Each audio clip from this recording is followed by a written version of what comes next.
Wika ang tinaguriang kaluluwa ng isang bansa. Itong nagbubuklod-buklod sa atin upang magkaisa at maging isang matatag na bansa.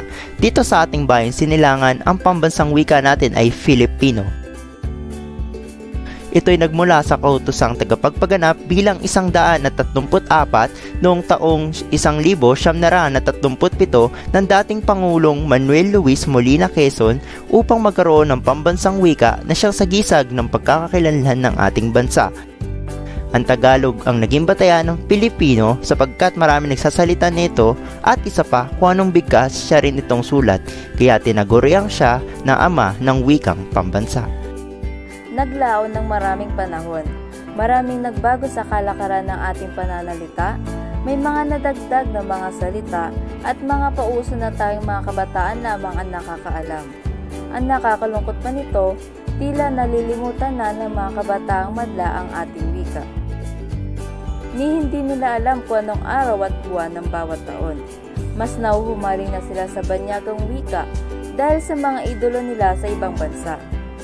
Paano natin gagampanan ang tungkulin na ipagtanggol ang namamatay na diwa ng ating wikang pambansa? Tungkulin ng bawat Pilipino na kilalanin at panghawakan ang wikang kinalakihan at nakasanayan. Bagamat may iba nating kababayan na nasa ibang dako ng bansa na may ibang wikang sinasalita, gayunpaman, patuloy pa rin nagkakaintindihan dahil sa huwit na salita. Nararapat lamang na malaman ng kabataan ang kabuuan ng wikang ito. Kung ito'y tatanggalin sa sistema ng ating edukasyon, mawawala ng saysay ang wikang nararapat ipamana at payabungin ng mga tao sa susunod pang panahon.